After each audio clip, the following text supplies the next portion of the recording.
Alright, Abishia Mama Mwapa Abudi Asampa TV. I am Musum for the Asampani. Trade up on my beer quine near me near away there. Mijisa on air. Sason and Messon Meho Adding. Abishia, Kwame Bediako, Bakacha will say UK Parliament invited Mr. Omer Kasa and Fa Africans pledge to economic freedom and home. Emma Ochre say a Nakumasu Asam and Kasa. Ejabo eja anyaba abedru na Kwame Bediako akohonum akoma massive speech na upon the massive speech no echi no UK parliamentarians no ebise na ensem bisa ahodro eno na mede bro ama watie ebi na efa a eyemede a ewose medikan ekachrew Yebisa no about international relationship. Asamo kachira wa mone say. Ekani speech na ho na ayenani so ade hunu na emom enye se omode omo political power influence emom na eba be influence Africa. Nemom ne ehia ne se ebeye international relationship. Hand go, hand come.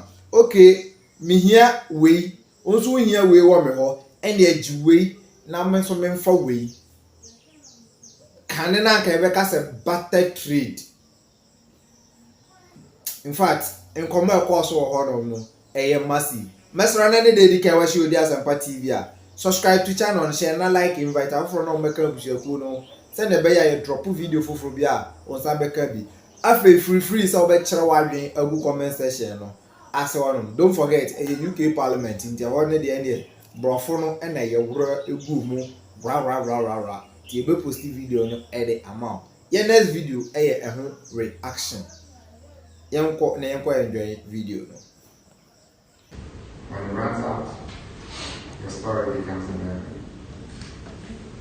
and the value of this moment will never cherish until it becomes a memory.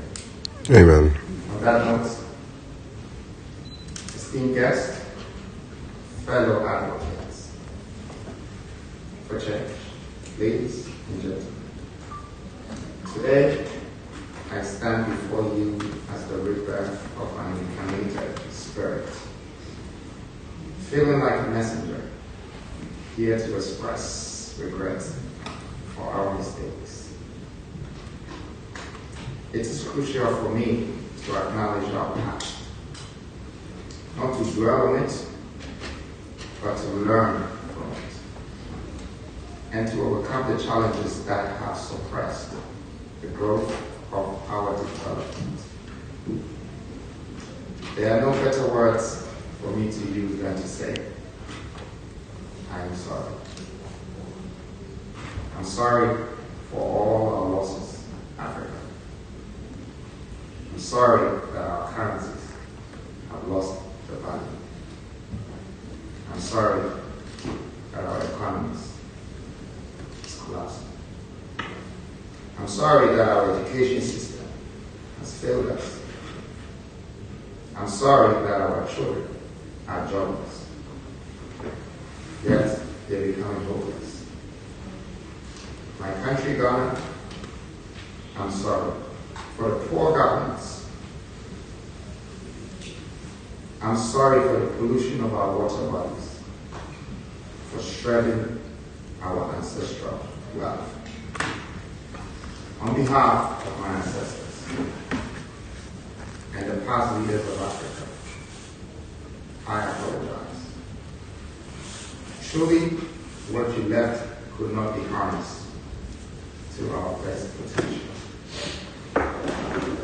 To the youth and the descendants of our struggling race, I am deeply sorry, and I apologize.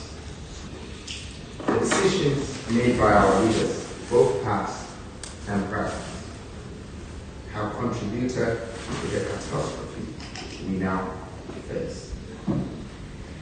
If only I could turn the clock around, I would.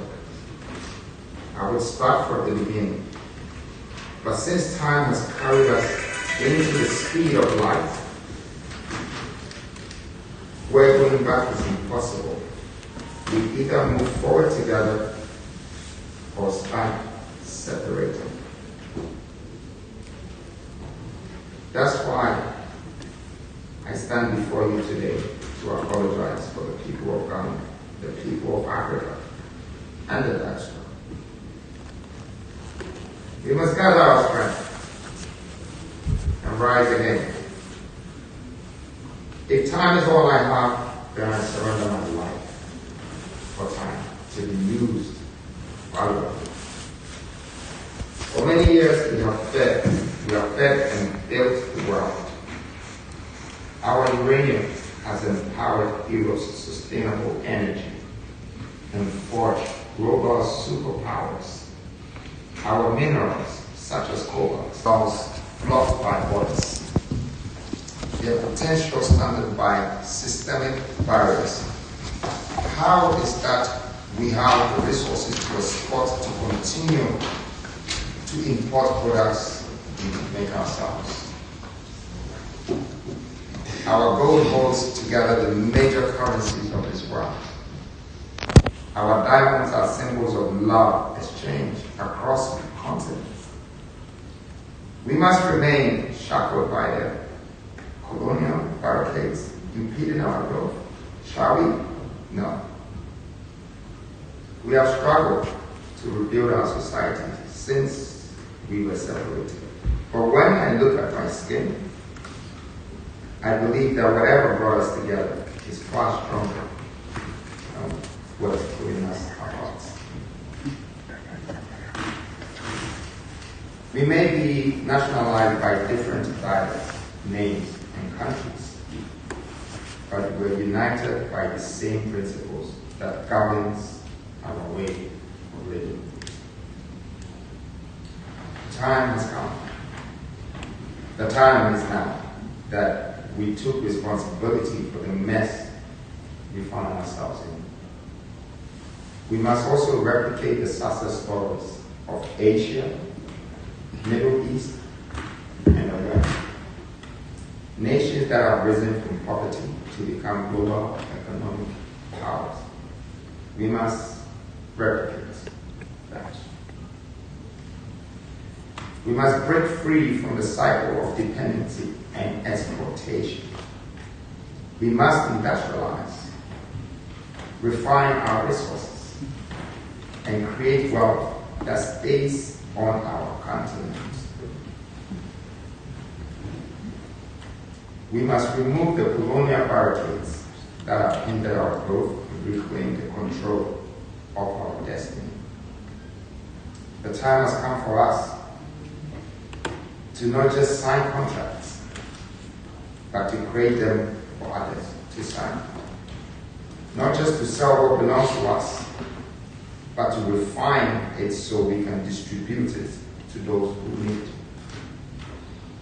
We must not plead to receive what is ours. We must not reclaim it for nothing, but we must reclaim and elevate it to a rightful use. Our minerals should support the development of this world.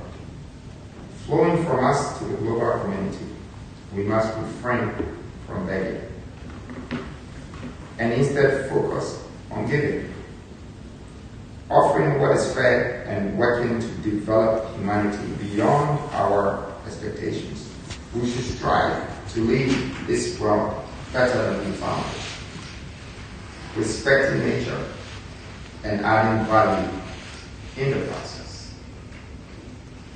Let us ensure domestic tranquility, a common defense, a general welfare, a strong continental agenda. This will form the foundation on which our future will be built. From today on, let our markets, our industrial vision, our production, and our manufactured goods meet global standards. Let us self-industrialize our mineral and human resources, transforming them into national and continental wealth to create immediate economic balance and foster a prosperous middle class. The privileges and immunities of our citizens should never be compromised. Let's begin to retrace our steps to regain our power, which led us to peace, freedom, and justice. This moment, I ask the universe to ignite its forces to grant us freedom, prosperity, long-lasting justice, protection, and understanding. This is not a journey for us to walk, but it is a journey for us to build. A new world for those who are yet to be born, and the young ones who are yet to live their life the way it is to be lived. This is a preparation for our descendants not to go through the pain. That's why I chose a place like England during Black History Month to share these words of wisdom and empathy, not only with Ghanaians, but with the origin I share and the race I belong to, African and Black people worldwide. With all that has happened in the past, a history of enslavement, destruction of our memories, I believe that it was a phase we had to go through to understand yesterday's problems are bound to become tomorrow's opportunities. This reason why the weakness of our past should become the strength of our future. If we cannot develop our nations, then how can we develop our people? This part of the speech has gone from being apologetic and feeling sorry to a petition. This is my petition to the world. This is a petition.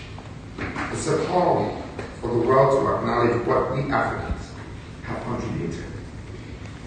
Many countries have benefited from the resources of our nations and should have contributed to our development. Templates should have been shared. The respect for us as human beings is inadequate. The recognition of our dignity is undermined. We expected that they would have played a role in the growth of our economy as much as they have been extraction of their needs from the same economy. But in return, what have we received? Except rules, regulations, and constitutions that dictate how we should live. Many of these have undermined our potential and limited our true abilities. As a result, we have not been able to fully express our purpose for being here.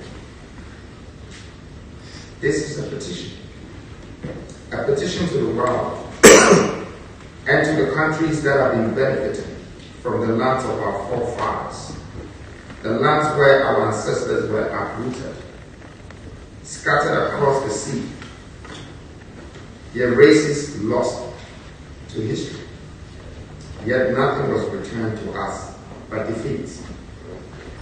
My petition is that, despite the global climate crisis and countless other issues we face today, this world was meant for all of us to manage and make it a better place. Some parts of it have tried, while others have endured centuries of hardship. Now the time has come for balance, an equal and fair way of living, built on strong international relationships. My petition calls for an end to foreign influence in our political narrative, but also requires an international commercial relationship. Just like any other global economy, the likes of Asia and the West, we expect the same with Africa. Why become importers when we can become exporters? Why do we import finished products that we once owned as raw materials? Why do we only have to sign contracts before we can make a living? Why are we not giving opportunities to people so they can also be signed? Why are we not signing the world, but the world is signing us?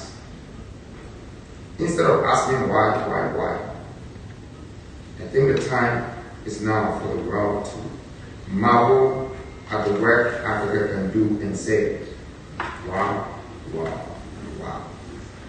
It's time that we turn the story around ourselves.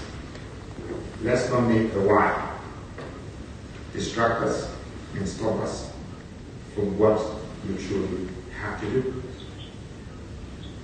I have come so that nations should build upon the wisdom bestowed upon me. Countries will develop, continents will be reformed, and we will be redeemed. After all, the world you call new has always existed in you. I'm here to represent Africa's greatest hope. I have been chosen not to be the best, but to be unique, ordained with tenacity, the zeal and power to build a new Africa and impact society that will historically change this world. These changes will come as a result of the 7 pillars for economic freedom, which I'm going to outline, and that's the embodiment of my speech. These pillars will serve as the foundation for a new era of prosperity, self-reliance, empowerment across our great continent. Through them, we will unlock the potential of every African nation and build a future where economic independence and social justice will go hand in hand, allowing Africans to rise and thrive. Distinguished guests, ladies and gentlemen, people of the change, join me while I introduce to you these pillars that will lead us to our And I'd like to start with pillar 1, industrialization. We industrializing our mineral resources, not selling them, but industrializing. That's what it was given to us for, not for other people to come and take it from us, so they know what to do with it and resell it back to you as your daily needs. The time has come that we take that responsibility ourselves. That's why it's on our land. That's why it belongs to us. The universe did not give it to you so you can give it to someone else. The universe gave it to you so you can industrialize that and teach your children how to industrialize what belongs to you. In Africa today, we have to import everything that our minerals have created. Our cotton is turned to textiles, and we have to buy them in shirts because we can't create them. Ghana is the second biggest producer of cocoa, yet cannot produce any cocoa-related product that dominates the global market. The same can be said about other agro-resources that we have. We're importing food when all we need is a processing plant to our own and even export more to the world. For us to taste our own products, we have to import them and pay taxes on them because we don't have industrial power. Westerners, Asians, and everyone else extracting our minerals definitely know that industrial platforms built in Africa will take us out of struggle and the pain we face. Yet, we're not being advised to do so. I think it's time we advise ourselves what to do.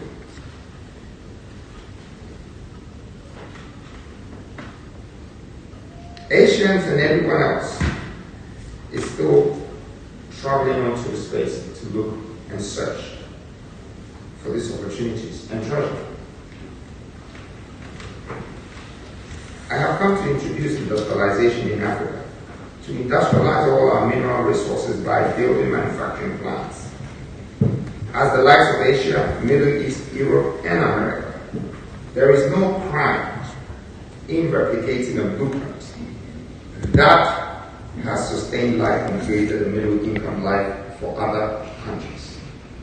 We Africans must not be shy of a vision which has been done before, but will transform our lives around. There is nothing under this sun that hasn't repeated itself. Our rivers and lakes hold the key to affordable, efficient transportation. We must dredge our water bodies and invest in water transportation systems that will enable the movement of goods, connecting inland bridges to coastal ports in support of industrialization. This is the logistical way to supply mineral resources and goods within Africa and to the world. Furthermore, having high-speed railway that connects the regions of Africa will enable faster distribution of manufactured goods and eradicate the borders by roads that have been created in our colonial memories. We are creating new logistics to change our power in transport, distribution, and interlinking. With the robust infrastructure that encompasses railways and water transportation, we will create an interconnected web of trade that lifts every African nation. The economic empowerment of one nation will be the empowerment of all as we trade, share, and grow together. The future of Africa is interconnected, and together we will pave the way for prosperous tomorrow. The time for action is now. Let us unite in this bold vision of water, transportation, railway connectivity, and watch as Africa rises to its true potential. Pillar 3, and probably this is one of my favorite pillars, currency. The human resource is by far the strongest currency. In case you're not aware of that, I would like to dramatically express myself for you to understand that you are the value. There's no value in any paper currency without you. You make it go down. So when your currency is going down, it means you're losing value in your own people. Your society is going down. When your currency is going down, it means the world has value for your people and for your country. And this is one thing that Africa lacks the most. Our currencies are probably more, as many as our dialects or the languages that we speak. And it takes a few to understand that value. Pillar 3 is aiming and purposefully going ahead to build one currency for the continent. And this currency, since independence, African nations have been shackled by the weight of foreign currencies and manipulated by economic systems that keep us dependent. How can we stand tall when the very foundation of our wealth lies in the hands of others? Our economies are forced to bend and break under the pressure of external influences, and our people are left vulnerable to the rise and fall of currencies we do not control. The future we build will have one single African currency, backed by the immense wealth of gold beneath our feet. This currency will empower our people to take control of their own economic futures. Imagine an Africa where a farmer in Nigeria and a trader in Kenya and a manufacturer in South Africa all operate under one currency, flowing freely across the continent and creating prosperity and stability for all, just backed by the same gold we sell every day to the foreign world. No more crippling inflation, no more crashing debt driven by foreign exchange rates. A single African currency will unite us in economic purpose, shield us from exploitation, and give us the power to dictate our financial destiny. If you allow me, I'd like to take you to that forward. But please, do not forget that the currency is you. Until you decide to strengthen your currency, you will have value for it. The human resource is by far the most strongest, most powerful resource on this planet Earth. And everything will rotate around us. Pillar 4. This is a decision that I had to take the decision in front of advisory board who probably did not see the value of the future of doing such things. Because people thought that citizenship in Africa was of no value except it came from the West or other parts of the world. But I saw it differently. I thought that if there is a land in Africa that everyone in this world is running to search for treasure, that should be the biggest citizenship in the world. See, what you see as problem, I see it as opportunity. If only you give me the chance to be a part of the people that are leading the people, then I'll definitely turn your problems into opportunity. Africa must be a dreamland. It should cause people to want to be a part of us. And every African should have pride to be an African as a citizen. And on this note, I am launching a Continental citizenship in the Parliament of England. This part of the speech is a launch. And we're launching our Continental citizenship, which is the first option for me to raise $50 billion for my country. If you go through the pillars, 12 pillars, to our economic freedom as Granite Scholar. We're not divided by culture, nor by history, but by borders drawn without our consent.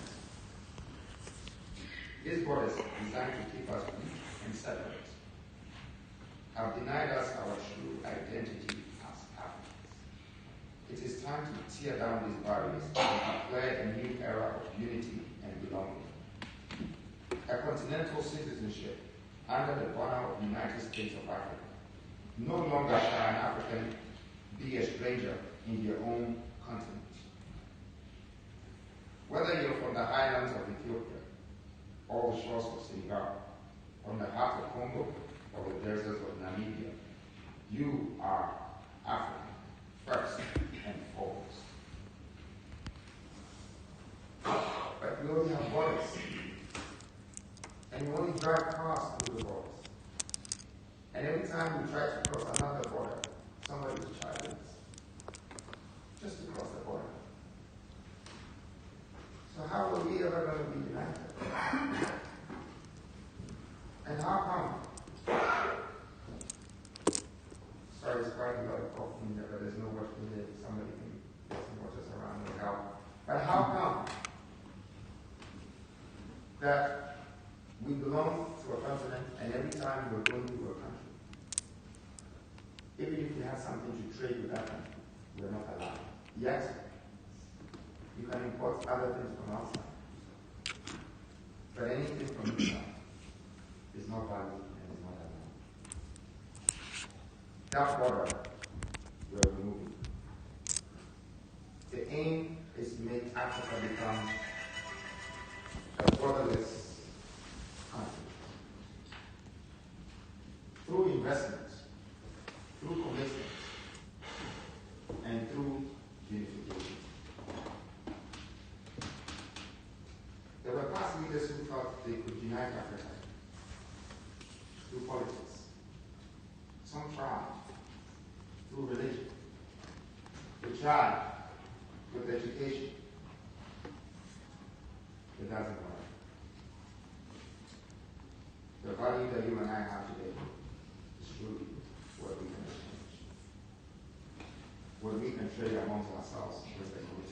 And that's why, once we have a single currency, we have already taken 3 steps ahead to be unified.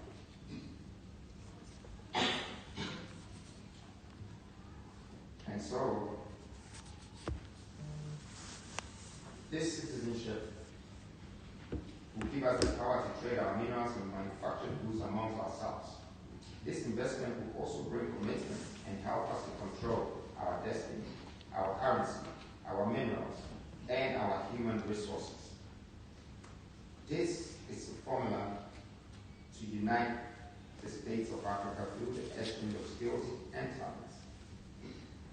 Africa. Sorry, I have to pause for this.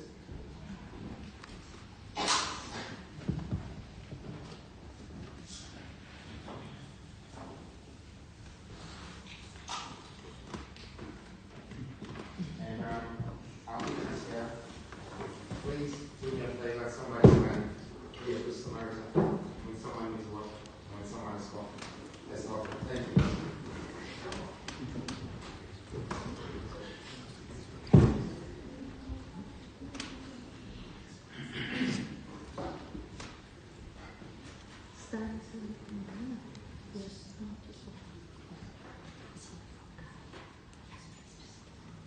If you may I continue? Yes. Africa will become a borderless continent where railways, water transportation, and many other ways of transporting goods will enable us to trade amongst ourselves. To achieve our full potential, this will make an African citizen become powerful and vulnerable and merge with our ancestral descendants of diaspora by also making them as well citizenship. I intend to open these borders. I will open these doors. I want you to know that being Black American, or Black British, or Jamaican, or Black Chinese, or Black Chinese, would only amount to the roots that you truly belong to.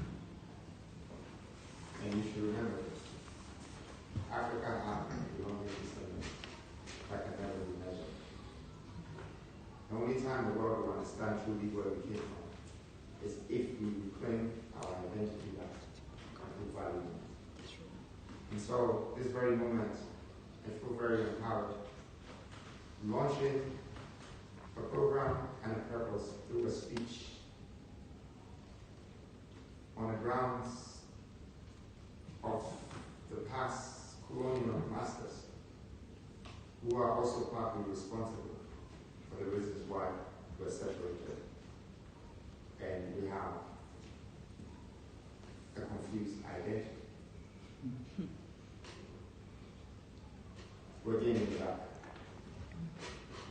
And I'm urging all of you to support this because now the doors are open for diasporas to find their way back home. And whatever skills that they have acquired on the lands of other countries, it means that they need to contribute that skills to the development of this new Africa. Pillar 5. Pillar 5 is technology hub. The fastest industry in this world today is technology. And it's also become the most powerful industry. It's technology. We can't get married without having technology to amplify us as well. We can't have things without having technology amplifying us. Technology is very important. Every mobile phone, laptop, and gadget we see has Africa in it. Without cobalt from Africa, these gadgets would not exist. It is this contribution of Africa to the world that the world has become the consumers of the aftermath of our minerals. It is the reason why the world stands as it is today, cobalt. Because of the gadgets that we require. Africans have been responsible for this, yet we don't even have manufactured, or we haven't even manufactured phones or laptops within the African countries. It is time for Africa to take its place as the global technology hub, not just the supplier of raw material, but creator, the innovator, the leaders of the fourth industrial revolution. Why should we ship our cobalt and our wealth overseas, only to buy back the finished product 10 times the price? Why should we remain consumers when we hold the key to the entire technological ecosystem in our hands?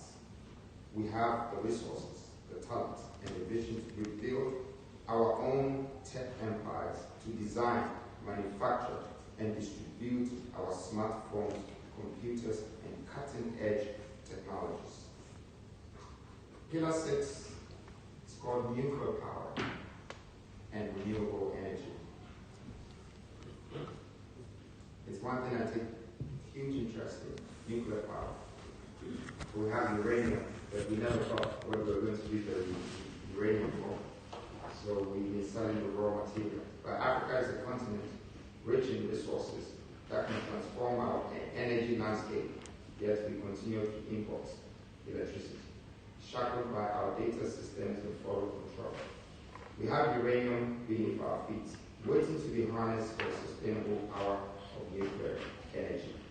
With this power, we can unleash a new era of affordable, reliable energy that will give us the best tariffs, igniting our economies and empowering our people. But that's not all. We possess vast reserves of lithium, the key to unlock renewable energy solutions that will revolutionize our transportation and energy systems. Very important. With lithium, we can produce batteries for electric cars.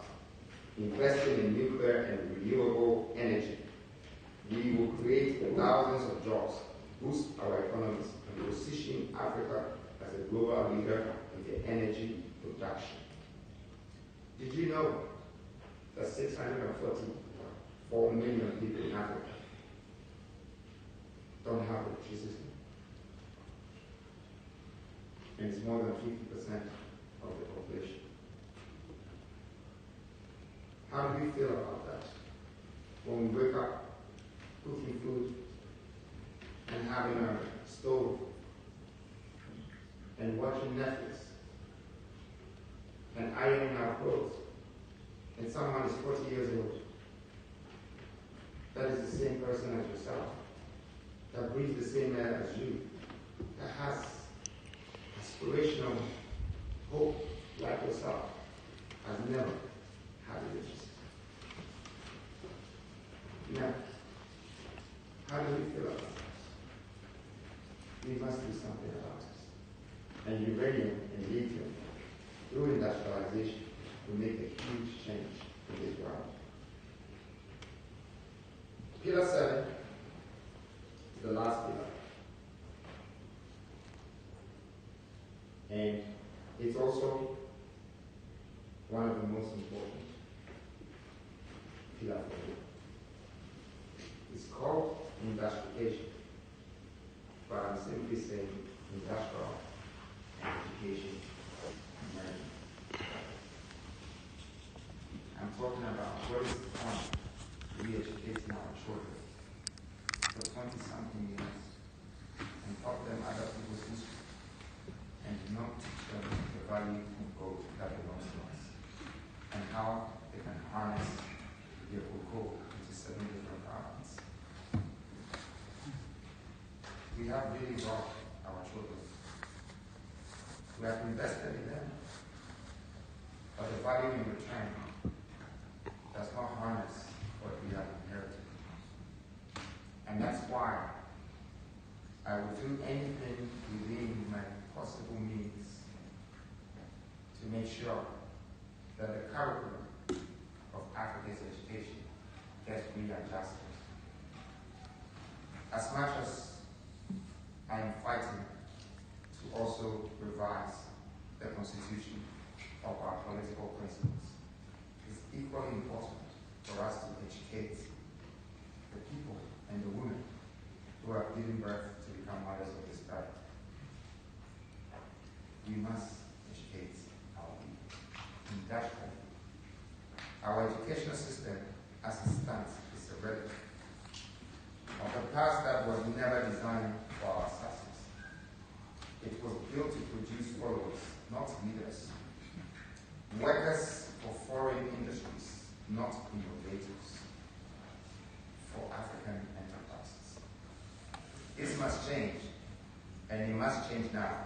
If Africa is to rise, if we are to take control of our resources and shape our future, we need to radically overhaul our educational curriculum and make industrialization the centerpiece of our learning. We cannot continue teaching our children outdated theories that do not match the realities of our continent. We must arm them with the skills, knowledge, and mindset required to drive Africa's industrial revolution. Through the marriage of education and industrialization, we will create a self-sustaining loop of growth and empowerment. Our industries will demand skilled workers, and other education systems will deliver them. In return, these industries will invest in our educational institutions, ensuring that we stay on the cutting edge of global trends and technology. This is a cycle that will propel Africa into a future that will breed entrepreneurs, wealth creators, industrialists, economists, and many of the talents we miss. In this 7 pillars lies a blueprint of Africa's transformation. This is not a distant dream by an urgent call to action. Africa's time is now. Let us rise, empowered and united to shape a future where we control our destiny, our own industries, and lead our own world. I hope that my message preserves your dignity and your reputation. May the powers that govern the destinies of this universe grant us freedom, prosperity, long-lasting justice, and protection. May the desires of our hearts be fulfilled, the deeds of our minds be realized, and the will of our souls be established. For all the pain, struggle, and hardship we have endured, may the universe now bless the work of our hands here on earth. I stand on behalf of the youth and the people of Africa today that this template we are creating guide our political principles, our national governance, our continental values, our intertrading empowerment, our borderless nation, and our united tribes and states of Africa. It is a new beginning, a new dawn, a new face, for we Africans to build ourselves again to reclaim and redeem our lost heritage values. We let the history tell the rest. Thank you.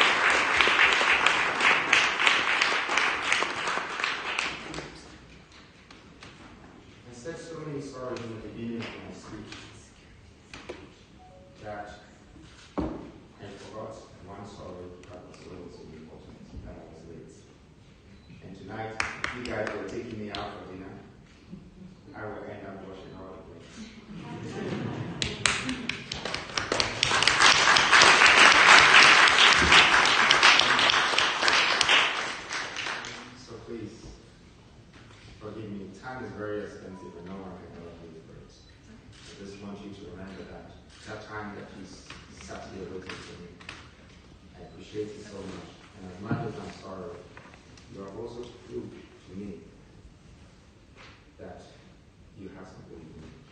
Just away from me. I appreciate you. Thank you.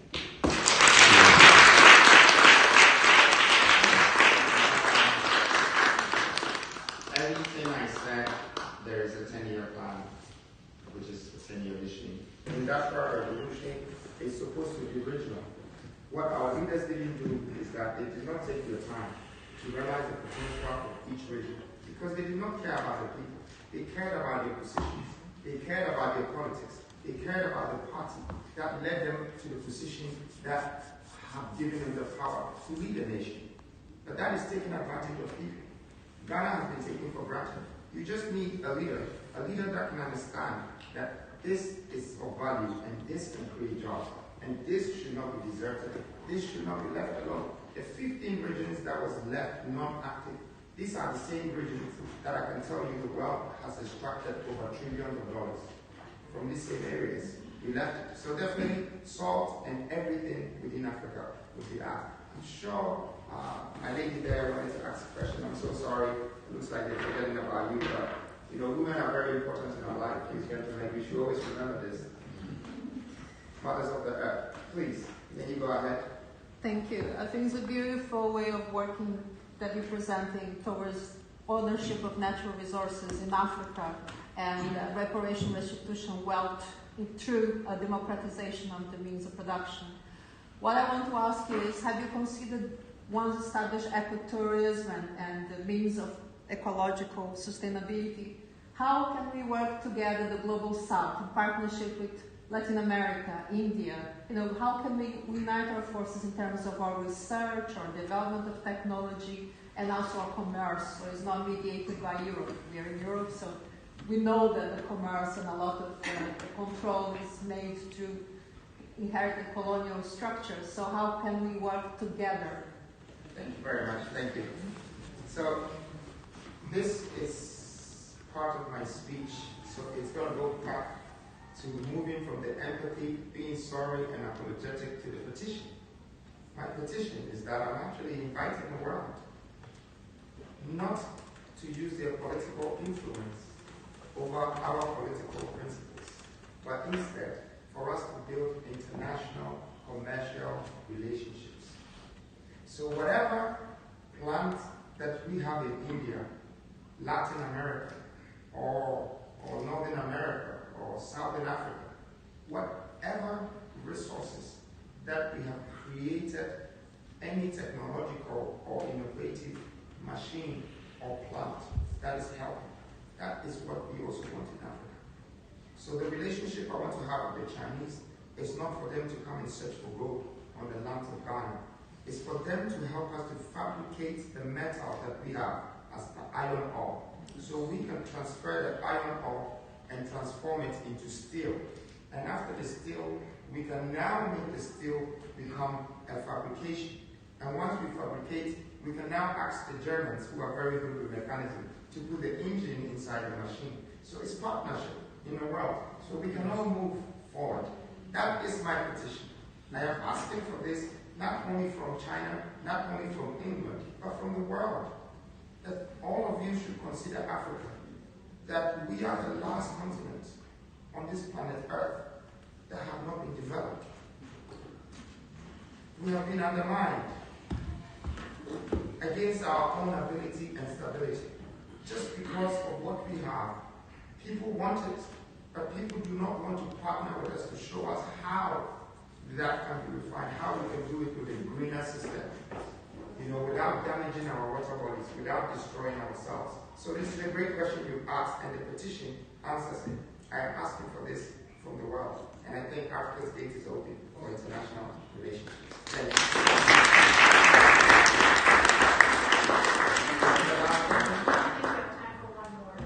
But yes, they can continue the rest on Twitter, right? I will let the lady choose.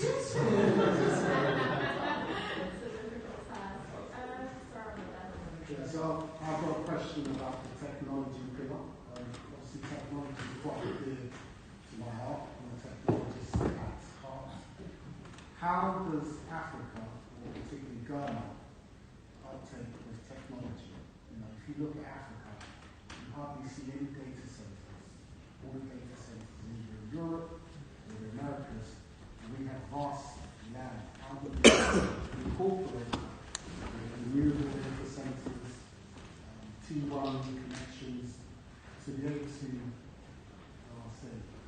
Harness technology. harness the technology and educate our youth?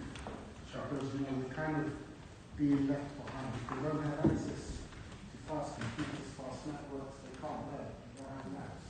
All right, thank you very much. So again, I'm saying industrialization is what is going to be the foundation of building the technology hub.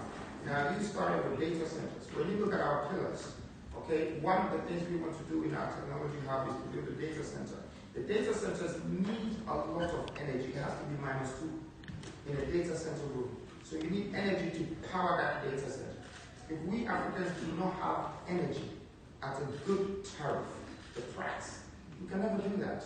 And so we intend to build data centers that would not only store our information, but would mine. It will mine coins, digital coins.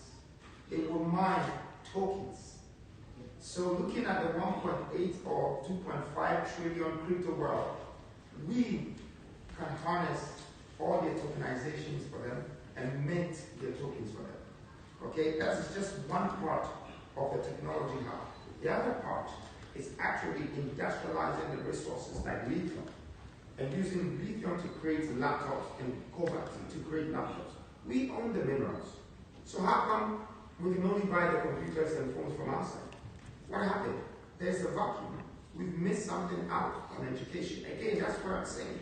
Now, if the world might not hear me properly, I am saying that this is the wisdom that I've brought, that it would develop nations and countries.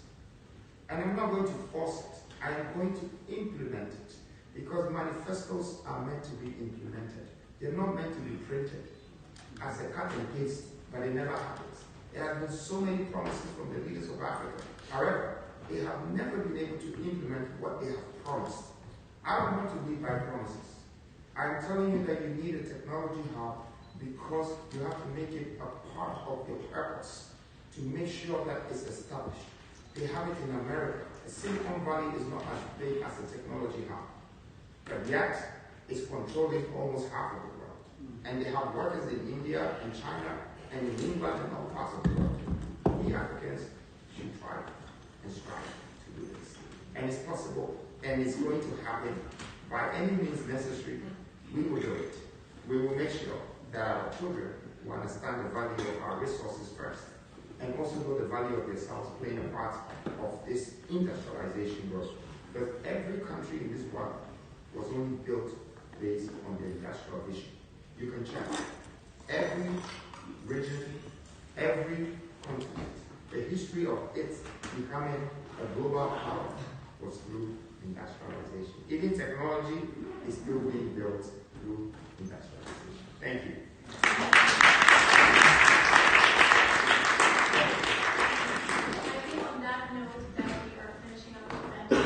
I'm sure there is plenty more time to have amazing conversations